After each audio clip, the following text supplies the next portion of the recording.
সারা দাও বাংলাদেশে আপনাদের সকলকে জানাই স্বাগত। সারা দাও বাংলাদেশ ক্যামেরা ঘুরছে পুরো বাংলাদেশে, সেটি তো আপনারা দেখতেই পাচ্ছেন। তারই ধারাবাহিকতায় আজকে কিন্তু আমরা চলে এসেছি মুন্সিগঞ্জে এসেই বিএনপির যুগ্ম মহাসচিব ও মুন্সিগঞ্জ 2 আসনের বিএনপি মনোনীত প্রার্থী অ্যাডভোকেট আব্দুস সালাম আজাদ মহোদয়ের কাছে আমরা এসেছি। জনগণের নানান প্রশ্ন নিয়ে আজকে আমাদের অনুষ্ঠান। তার কাছে প্রশ্ন থাকবে, তার সাথে সাথে তার ভবিষ্যৎ পরিকল্পনা নিয়েও আমরা জানতে চাইব। স্বাগত আমাদের অনুষ্ঠানে আপনাকে। ধন্যবাদ। আপনার কাছে শুরুতেই জানতে চাই, ভবিষ্যৎ পরিকল্পনা, যদি জনগণের ভোটে আপনি নির্বাচিত হন তাহলে ভবিষ্যতে আসলে মুন্সিগঞ্জ 2 আসনের জন্য আপনার পরিকল্পনার সারসংক্ষেপ যদি আমাদের কাছে শেয়ার করেন। ভবিষ্যৎ পরিকল্পনা মানে একজন রাজনীতিবিদের বিষয়টাই জনগণের পাশে দাঁড়ানো, জনগণের ভালো মন্দ দেখাশোনা ইত্যাদির মধ্যে পড়ে। তো সেখানে আমার এলাকার চিন্তাভাবনা আছে যে অনগ্রসর এলাকায় কিভাবে উন্নয়ন পর্যায়ে আনা যায়, আমাদের শিক্ষা ব্যবস্থাকে কিভাবে একটা ভালো পরিবেশ সৃষ্টি করা যায়, আমাদের রাস্তাঘাট, কালভার্ট, মসজিদ, মন্দির, বিভিন্ন প্রতিষ্ঠানগুলো, অনেক প্রতিষ্ঠান এখনও অনুন্নত অবস্থায় আছে, এগুলোকে করা, আমাদের শিক্ষা ব্যবস্থায় পারিবারিক পর্যায় থেকে শুরু করে সেই বিশ্ববিদ্যালয় পর্যন্ত আমাদের ছেলেপেলেরা যেন লেখাপড়া করতে পারে এবং যারা সুযোগের অপেক্ষা আছে তাদেরকে আমরা সুযোগ দিতে পারি। এটাই তো একটা জনগণের সেবকের কাজ। আর এই কাজটাই যখন আমি চিন্তা ভাবনা করেছি, আমি আমার জীবনের শুরুর থেকে ছাত্র অবস্থায় আমার চিন্তা চেতনা ছিল যে আমি বড় হই, স্টুডেন্ট লাইফ সারি, রাজনীতি করব, একটা সমাজ ব্যবস্থা থাকবো যেখানে জনগণের সাথে আমার সম্পৃক্ততা থাকবে, জনগণের যে কোনো সমস্যা এবং যে কোনো ভালো মন্দের মধ্যে আমি নিজেকে ন্যস্ত রাখতে চাই। সেই হিসাবে আমি আমাকে এই রাজনৈতিক পেশা না, অর্থাৎ এই রাজনৈতিক অঙ্গনে আমি টিকে আছি। ধন্যবাদ। খুবই স্পষ্ট এবং চমৎকার উত্তর আপনার পেলাম, একেবারেই সহজ এবং সাবলীল উত্তর দিচ্ছেন। তারই ধারাবাহিকতায় আপনার কাছে জানতে চাই, প্রতিদ্বন্দ্বী বিএনপি মনোনীত, আপনি ধানের শীষ প্রতীকে নির্বাচন করছেন, প্রতিদ্বন্দ্বী প্রার্থী যারা থাকবেন আপনার সাথে তাদেরকে হালকাভাবে নিচ্ছেন কিনা কোনোভাবে? প্রতিদ্বন্দ্বীকে হালকাভাবে নেওয়ার কোনো সুযোগ নাই, কারণ একজন প্রতিদ্বন্দ্বী আমি মনে করব সে আমার চেয়ে শক্তিশালী। এখানে আমার ওভারকাম করতে হবে যে কিভাবে আমি আমার সেই প্রতিদ্বন্দ্বীকে রাজনৈতিকভাবে মোকাবেলা করে এবং তার চেয়ে ভালো অবস্থানে থেকে আমি নির্বাচনে বৈতরী পার করে পার্লামেন্টে যেতে পারবো। আমি আশা করব যে সেটা আমি আমার প্রতিদ্বন্দ্বীকে রাজনৈতিকভাবে মোকাবেলা করব এবং যে মোকাবেলার মধ্যে থাকবে একটি শান্তির বার্তা নিয়ে আমরা সমাজে, আমিও যিনি থাকবেন আমি তাদেরকেও বলবো যে শান্তির বার্তা নিয়ে আমরা উভয়ই জনগণের কাছে থাকি। আর এখানে আমার তো ভয়ের, বিশেষ করে আমি আমার এই বিষয়ে নির্বাচনের বিষয়ে আমি ভয় পাই না, কারণ আমি 47 বছর যাবৎ এই বিএনপি করি এবং এই তৃণমূল পর্যায় থেকে আমি আজকে যুগ্ম মহাসচিব হয়েছি। সুতরাং আমার এই এলাকার সে কৃষক বলেন, শ্রমিক বলেন, সে লেবার বলেন, সে আপনার ওই যে নৌকা চালক বলেন, সে রিক্সা চালক বলেন, সেই বাসে ড্রাইভার বলেন, অর্থাৎ সকলের সাথে আমার একটা সম্পৃক্ততা আছে। তারপরে যে কোনো সমস্যা, যে কোনো কিছু হয়, সামাজিক সমস্যা থাকে, আপনার এই গেল কোভিড, একটা এদেশে যে একটা মহামারী একটা লাগছে, সেই কোভিডের সময় কিন্তু আমি লক্ষ্য করছি যে একে অন্যের বাড়ি যেতে পারে নাই, এক দেশ থেকে আরেক দেশও কেউ যেতে পারে নাই। কিন্তু ঠিক সেই মুহূর্তে আমার নিজেরও কোভিড হয়েছিল। আমি নিজে কোভিডের রোগী থাকা অবস্থায় আমার এই এলাকার নেতা কর্মীদের দিয়ে চেষ্টা করেছি যে এক বাড়ি থেকে আরেক বাড়ি যেতে পারে না, মার্কেট বন্ধ, সব কিছু বন্ধ, সেখানে তাদেরকেও যা সম্বন্ধে আমি আমার ব্যক্তিগতভাবে যতটুকু পাওনা আমি প্রত্যেকের বাড়িতে এই সহযোগিতা করতে চেষ্টা করেছি। জনগণ জানে এবং দেখেছে, এই যে এত মামলা গেল, এত কিছু হয়েছে, আমি এলাকা আসতে পারতাম না, পুলিশ, আমি রাতে কখনো ঘুমাইতে পারতাম না। এই 16 বছরে আমার ঢাকার বাসায় 16 মাস থাকতে পারি নাই, আর এই 16 বছরে আমি আমার গ্রামের বাড়িতে 16 রাত্র ঘুমাইতে পারি নাই। তো এত কিছুর মধ্যে এগুলো কিন্তু পাবলিক দেখেছে। নেতৃত্বের নির্দেশনা ছিল একটা ডেমোক্রেসির জন্য, যে জন্য এই দেশটাকে স্বাধীন হয়েছে পাকিস্তানের হাত থেকে, এই জুলুমকারীদের হাত থেকে দেশটা স্বাধীন হয়েছে, যে একটা স্বাধীন সার্বভৌম রাষ্ট্র থাকবে, যেখানে থাকবে গণতন্ত্র, যেখানে থাকবে কথা বলার অধিকার, যেখানে থাকবে নির্বাচনী একটা সুষ্ঠু সমাজ ব্যবস্থার মধ্যে দিয়ে, নির্বাচনের প্রজ্ঞাপনের মধ্যে দিয়ে নির্বাচনটা হবে। এবং সেগুলো কিন্তু বাংলাদেশে ছিল না। আজকে দেখেন এই যে 16টি বছর যে 3বার নির্বাচন হয়েছে। আপনি এই 14 সালের নির্বাচনে দেখেন জনগণ কিন্তু সে নির্বাচনকে প্রত্যাখ্যান করেছে। 18 সালের নির্বাচনে যান, সেই নির্বাচন জনগণ প্রত্যাখ্যান করেছে। সর্বশেষ আপনার এই 24-এর 7ই জানুয়ারি যে নির্বাচন হয়েছে, সেখানে জনতা তারেক রহমান একটা কথা বলেছিলেন যে আমরা আর ভোট কেন্দ্রে না যেয়ে আমরা বিশ্ববাসীকে প্রমাণ করতে চাই যে শেখ হাসিনার অধীনে কোনো নির্বাচনে জনগণ অংশগ্রহণ করে নাই। এবং 7 তারিখে সে নির্বাচনে লক্ষ্য করেছেন যে পাবলিক তো যায় নাই, তার অবিডেন্ট কিছু সার্ভেন্ট, তার অবিডেন্ট কিছু কর্মচারী সেই ভোট কেন্দ্রে তারা গিয়েছে, আর দলের তো কিছু ফলাফল যাবে, এটাই স্বাভাবিক। কিন্তু এই যে ভোটের যে অবস্থাগুলো, এই 16 মাস গেল যে নির্বাচনের জন্য বেগম খালেদা জিয়া জনগণকে ঐক্যবদ্ধ করেছিলেন যে ভোটটা যেন যার ভোটটার জন্য সে নিজে দিতে পারে, যার নেতাকে সে যেন নিজে নির্বাচিত করতে পারে। কারণ জনগণ যখন তার নিজের নেতাটাকে নির্বাচন করে, জনগণ কিন্তু ভুল করে না।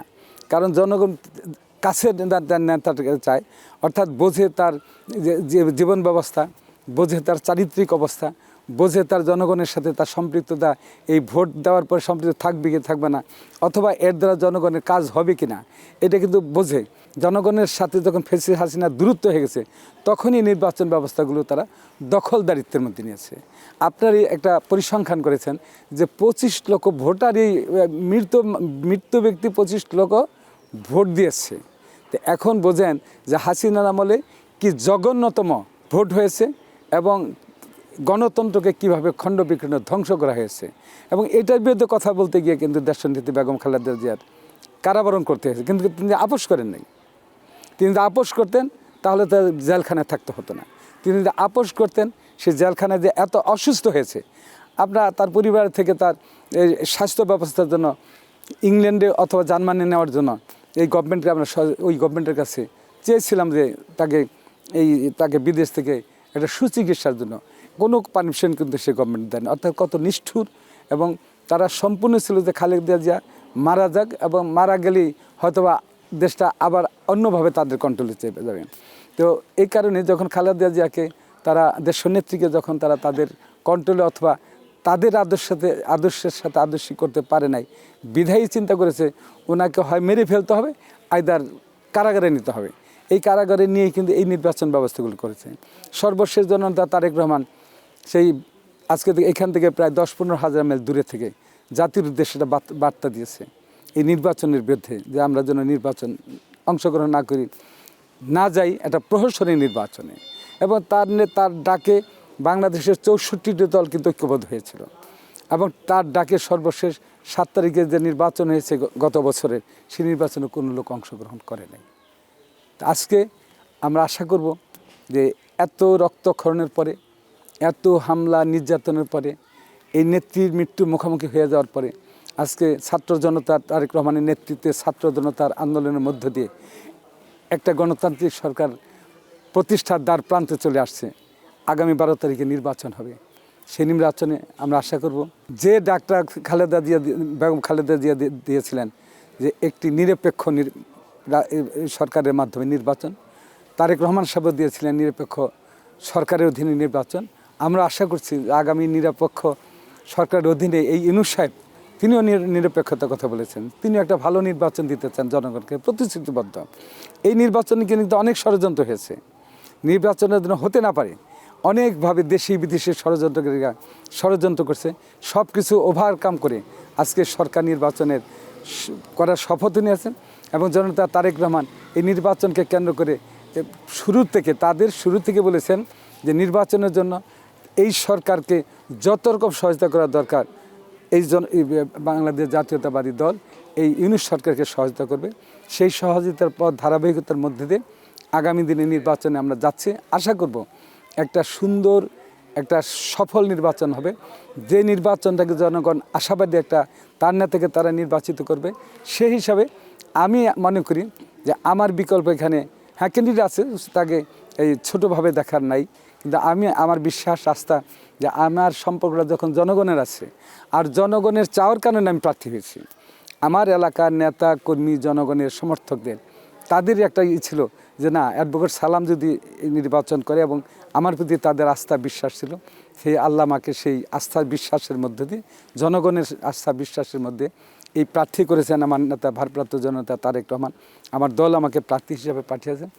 আমার বিশ্বাস যে আমি এখানে ভালো ফলাফল অর্জন করে আমি জনগণের পক্ষ থেকে জনগণের ম্যান্ডেট নিয়ে আমি পার্লামেন্টে যাব। দেশের বিভিন্ন জায়গায় যে চাঁদাবাজির অভিযোগ রয়েছে, সেই চাঁদাবাজির অভিযোগ নিয়ে আসলে আপনার বক্তব্য কি? বিএনপির মান সম্মান এবং বিএনপির গায়ে দাগ লাগানোর জন্য একটি বিশেষ মহল তারা হীন প্রচেষ্টার মধ্য দিয়ে পরিকল্পিতভাবে এই শব্দটা ব্যবহার করছে, অর্থাৎ জনগণকে বোঝাতে চাইতেছে যে বিএনপি একটা চাঁদাবাজের দল, বিএনপি সর্বক্ষেত্রে চাঁদাবাজি করে। অর্থাৎ এটাকে নির্বাচনে বিএনপিকে একটা কালিমা লেপন করার জন্য উদ্দেশ্যপ্রণোদিতভাবে এই শব্দগুলো ব্যবহার করা হয়। আপনি আসেন 5ই আগস্টের পরে এই যে ফ্যাসিস্ট হাসিনার এত কিছু হলো, যার মধ্য দিয়ে তার ডিক্টেটরের মধ্যে দিয়ে প্রায় 5,000 নেতাকর্মীকে হত্যা করছে 60 লক্ষ নেতাকর্মীকে মামলা দেওয়া হয়েছে এবং সারা বাংলাদেশ থেকে কিন্তু কারাগারে রূপান্তরিত করা হয়েছিল।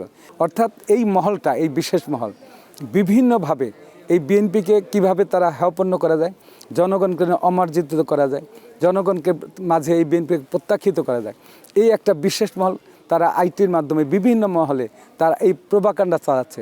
এখন কিন্তু নির্বাচনের সেই ধোঁয়া তুলে, অর্থাৎ চাঁদাবাজির ধোঁয়া তুলে কিন্তু এখন আর কাজ হচ্ছে না, কারণ পাবলিক বুঝতে পেরেছে যে এটা সম্পূর্ণ উদ্দেশ্যপ্রণোদিতভাবে এই চাঁদাবাজের এই বিষয়টা বিএনপির গায়ে দেওয়া হচ্ছে একটি কালিমা লেপন করার জন্য।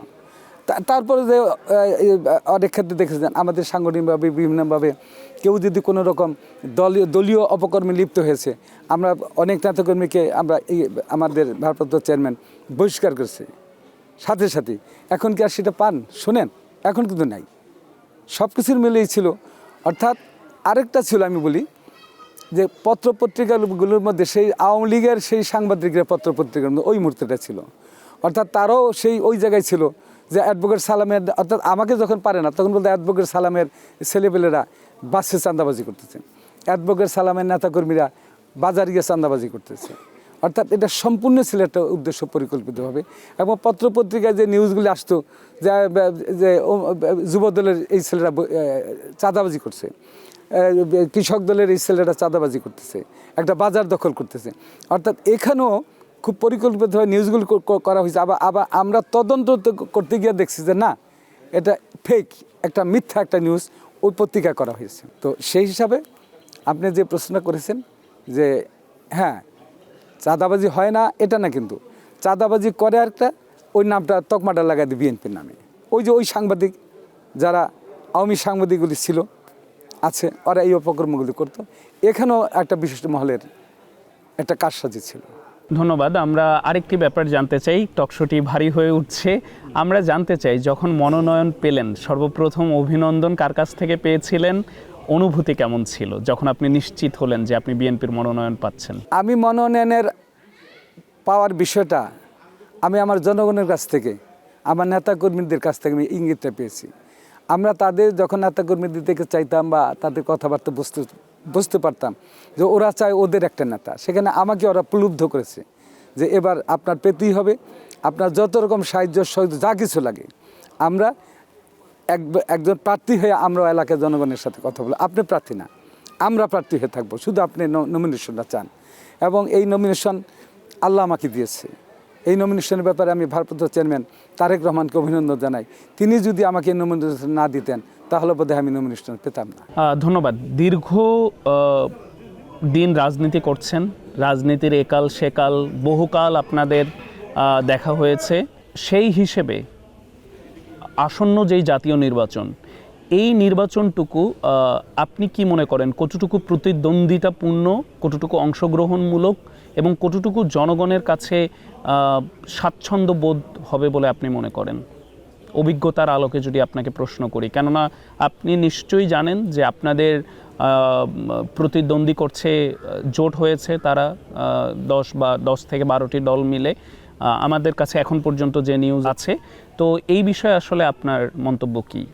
নির্বাচনে যত প্রার্থী বেশি হয় বা যত জোটই বেশি হয় এবং এই জোট এবং প্রার্থী যদি মাঠে থাকে, সেখানে একটা স্বাচ্ছন্দ্য সুন্দর একটা নির্বাচন একটা সকলেই আশা করে একটা ভালো নির্বাচন হোক, জনগণ এখানে সবচেয়ে হয় যে পাবলিকের মধ্যে একটা পাবলিকের ডিমান্ডটা এখানে বেশি থাকে, প্রার্থীদেরও যেমন ডিমান্ড থাকে পাবলিক নিয়ে, আবার পাবলিকও নেতাকর্মীদের মধ্যে যাচাই বাছাই করার একটা সুযোগ পায় যে কে কতটুকু ভালো বা কোন দলটাকে দিলে দেশের জনগণের দেশের স্বার্থ উদ্ধার হবে।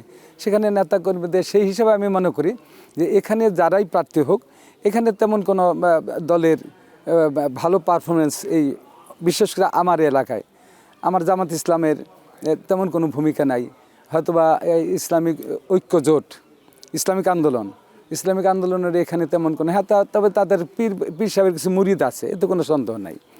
আবার জামাত ইসলামের নাই তা না, অর্থাৎ এদেরকে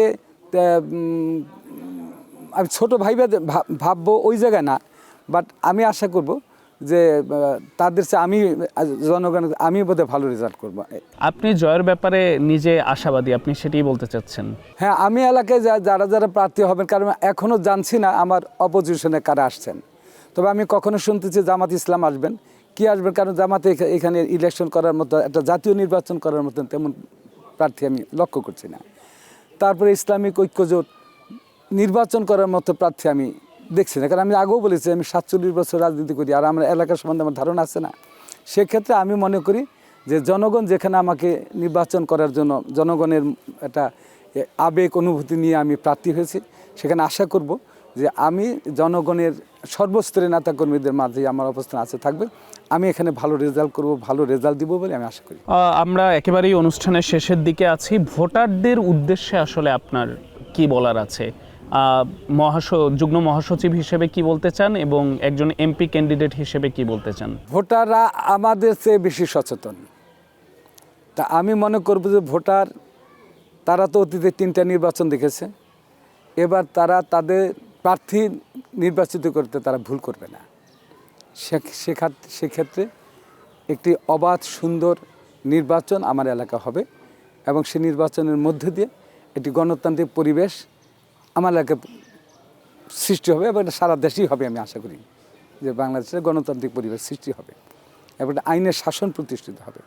এটা ন্যায় বিচারের আগে তো কোথাও বিচার ছিল না, আইন ছিল না, কিন্তু এই নির্বাচনের মধ্যে দিয়ে দেশে একটি আইনের কাঠামো সৃষ্টি হতে যাচ্ছে এবং একটি উন্নয়নশীল রাষ্ট্র হিসেবে। এই যে আপনারা দেখছেন যে ফ্যাসিস্ট হাসিনা যে উন্নয়নশীল বলতে অর্থাৎ এমন বুঝাইতো যে বাংলাদেশটা সিঙ্গাপুর হয়ে গেছে, আসলে কি তাই ছিল? মুখে আর কাগজে কলমে ছিল বাংলাদেশ সিঙ্গাপুর। কিন্তু আশা করব যে আগামী যে সরকার আসবে এবং জনগণ যে সরকার দিবে, এই সরকারের মধ্য দিয়ে একটি অবাধ সুন্দর রাষ্ট্র ব্যবস্থা প্রতিষ্ঠিত হবে এবং একটা উন্নয়নশীল দেশের দিকে এই বাংলাদেশ অগ্রসর হবে বলে আমার বিশ্বাস। ধন্যবাদ আপনাকে। আমি এই মুহূর্তে জানতে চাই যে ভবিষ্যৎ বাংলাদেশ আসলে আপনি কেমন দেখতে চান বা ভবিষ্যৎ বাংলাদেশ কেমন হতে পারে? ভবিষ্যৎ বাংলাদেশটা নিয়ে আপনি আজকে যেভাবে আমাকে বলছেন, ভবিষ্যৎ বাংলাদেশ নিয়ে আমার যে চিন্তা চেতনা ছিল, কিন্তু সেটা আমার চিন্তা চেতনার মধ্যে দিয়ে রিভার্স হয়েছে। আপনি দেখলেন যে গত 25 তারিখে জনতা তারেক রহমান বাংলাদেশে এসেছে, তার বাংলাদেশে আসা এবং সেই এয়ারপোর্ট থেকে শুরু করে সেই 300 ফিটে যাওয়া, এই যে তার একটা ঐতিহাসিক একটা যাত্রাপথ, কয়েক ঘন্টা সেখানে লক্ষ লক্ষ লোক সেখানে তার অবস্থান হয়েছে। সর্বশেষ সেখানে গিয়ে একটা বক্তব্য রেখেছেন, যে বক্তব্যটা সারা বাংলাদেশের মানুষ গ্রহণ করেছে, যে বক্তব্যটা পৃথিবীর অন্যান্য দেশেও এই বক্তব্যকে তারা খুব সানন্দে গ্রহণ করেছেন। অর্থাৎ তার যে বাণী ছিল, সেখানে দেখেন সেই বক্তব্যের মধ্যে তার আধিপত্য নিয়ে, তার দল নিয়ে গর্ব করার কোনো কিছু করে নাই। সে তার বক্তব্যের মধ্যে ছিল একটা গণতান্ত্রিক রাষ্ট্র ব্যবস্থার সৃষ্টি হোক। তার বক্তব্যের মধ্যে ছিল আগামী এই দেশটা একটা সমৃদ্ধশালী রাষ্ট্র ব্যবস্থা কায়েম করতে হবে। তার বক্তব্যের মধ্যে ছিল এদেশের জন্য কোনো ফ্যাসিস্টের পদে না হয়। তিনি কোনো দলকে কিন্তু দোষারোপ করেন নাই, কোনো ব্যক্তিকেও দোষারোপ করেন নাই, তিনি তার পরিবার নিয়েও কিন্তু কোনো নিজেকে কোনো মধ্যে আনেন নাই। এই যে তার বক্তব্য ছিল, এই বক্তব্যের মধ্যে দিয়ে আমরা মনে করতে পারি যে আগামী বাংলাদেশ একটি নতুন বাংলাদেশ দিকে অগ্রসর হচ্ছে, যার নেতৃত্বেই জননেতা তারেক রহমানের মধ্যে দিয়ে একটি সুন্দর সাবলীল গণতান্ত্রিক রাষ্ট্র ব্যবস্থা প্রতিষ্ঠিত হবে। সর্বশেষ আপনার কাছে মোহনা টিভির দর্শকদের উদ্দেশ্যে যদি কিছু বলার থাকে সেটি জানতে চাই, এবং আপনার আসনে, যেই আসনে আপনি নির্বাচন করছেন, সেই আসনে আপনি ভোটারদের উদ্দেশ্যে, আপনার যারা ভোটার রয়েছে তাদের উদ্দেশ্যে যদি কিছু বলার থাকে। অন্যান্য টেলিভিশনের থেকে মোহনা টিভির কার্যক্রম এবং আমি মাঝে মাঝে খবর শুনি ইত্যাদি দেখি। এটা একটা ভালো প্রচার মাধ্যম, একটা প্রতিষ্ঠিত সংগঠন হিসেবে আত্মপ্রকাশ করেছে। এবং এই মোহনা টিভি অনেক সময় সেই তৃণমূল পর্যায়ে নিউজ থেকে শুরু করে জনগণের কোথায় কী অবস্থা হচ্ছে, কোথায় কি ন্যায় বিচার প্রতিষ্ঠিত হচ্ছে, কোথায় আপনার মাদক আসক্ত যে থাকে, বিভিন্ন অবিচার অবিবেকশীল কাজকর্ম যা হয় মোহনা টিভি সেগুলোকে প্রকাশ করে জনগণের মাধ্যমে। এবং মোহনা টিভির মধ্য দিয়ে অনেক সংবাদই এদেশের জনগণ এখন জানতে পারে এবং এটা মোহনা টিভি একটা প্রতিষ্ঠিত সংগঠন হিসেবে মনে করে। এবং এও মনে করে আজকে মোহনা টিভিতে যারা কর্মকর্তা এবং কর্মকর্তারা যারা আছেন তাদের এখানে ভালো ভূমিকা রাখেন এবং একটা ভালো একটা প্রচার মাধ্যম হিসেবে তাদেরই কারণে এবং এই সাংবাদিকদের রিপোর্টার্সদের কারণে একটা প্রতিষ্ঠিত একটা মুখপাত্র হিসেবে প্রতিষ্ঠা লাভ করেছে বাংলাদেশে।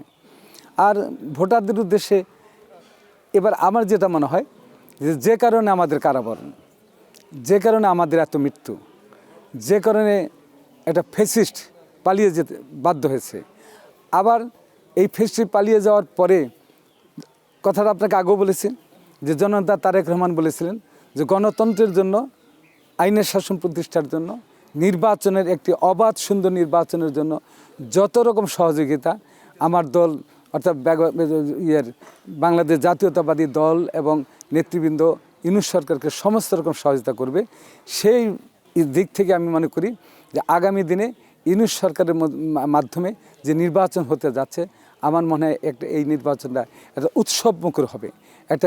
এই নির্বাচনটা মনে হবে যে বাংলাদেশের মানুষ তারা উৎসবমুখর, আমরা যেমন মুসলমানরা ঈদ করি, আমার সে মনে হবে যে এই নির্বাচন সেই ঈদের দিনের মতো উৎসবমুখর দিনে পরিণত হবে এবং জাতি ধর্ম নির্বিশেষে সকলেই নির্বাচনে অংশগ্রহণ করতে পারবে যারা অতীতে নির্বাচনে অংশগ্রহণ করতে পারে নাই।